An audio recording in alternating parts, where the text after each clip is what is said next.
돌아와다가 질투받다. 강남이를 상해할까? 오늘 할 것 이야기. 오늘은 코 수술에 대해서 질문드릴 건데요.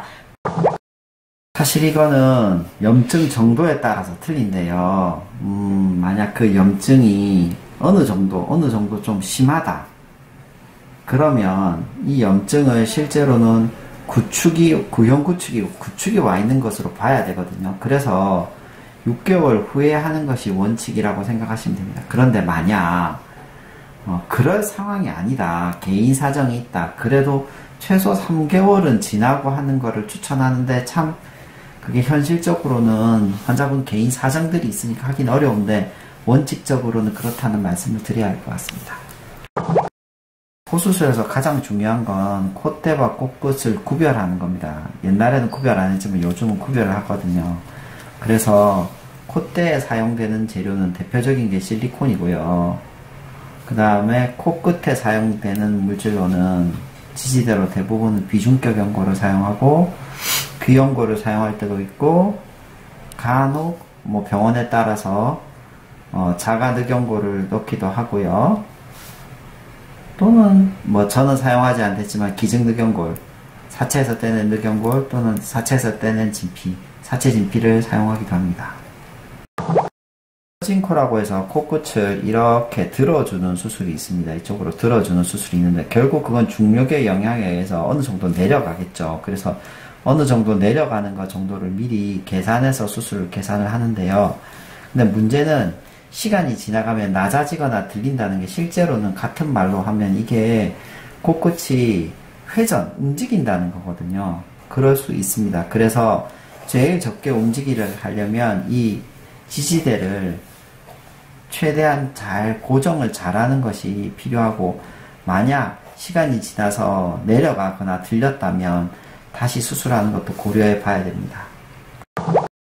수술 후에 실리콘으로 콧대가 들어있으면 여기 위에 필러를 넣을 수 있다 없다가 의사들마다 의견이 많은데 저는 안 넣는 것이 훨씬 안전하다고 생각하니까 이거는 되도록 피하라고 말씀드리고 싶고 코 수술의 구축은 언제 오는지 아무도 모릅니다. 그런데 왜 아무도 모르느냐면 어떤 A라는 홍길동이라는 환자에게 구축이 왔다고 해도 서서히 조금씩 오기 때문에 어제까지는 구축이 안 오다가 오늘 구축이 오고 그렇지 않거든요. 그래서 서서히 조금씩 오기 때문에 그거를 잘 이해하시면 구축이란 게 얼마나 무서운지도 나중에 잘 이해하시면 여기에 대해서 대비가 가장 중요할 것 같습니다.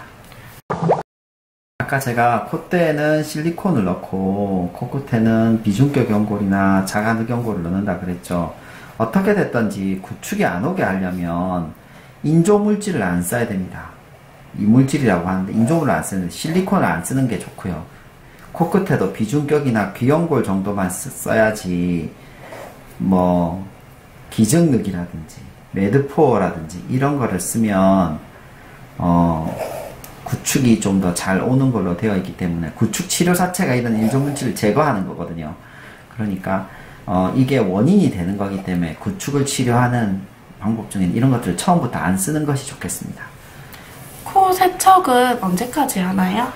코 세척은 주로 비중격을 채취했을 때 많이 쓰게 되는데요. 비중격을 펴주는 수술을 하게 되는데 이거는 정해진 건 없지만 대부분 한 2주에서 1주 정도에 시작하기도 하고요. 또는 며칠 후부터 시작하기도 하고요. 시작해서 대부분 몇 달까지는 하는 거가 좋습니다. 실제로 비염이 있으신 분들은 평소에도 사용하시고 저도 한 번씩 사용합니다. 네, 좋은 답변 감사드립니다. 감사합니다. 끝까지 시청해주셔서 감사합니다. 좋아요와 구독, 알림 부탁드립니다.